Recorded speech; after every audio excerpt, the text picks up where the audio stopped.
Cik Salma. Hai, Hai. Cik Salma. Nak ke mana ni? Sibuk aja nampak.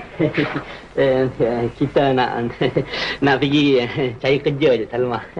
Cari kerja? Kerja apa? Kerja main-main. Kerja main-main? Si Ramli tu kalau dah jumpa perempuan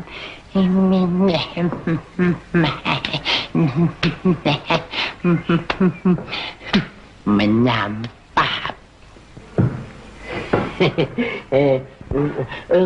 Cik Salma tak kerja hari ni?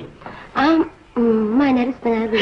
Setengah hari ya? Oh, ya.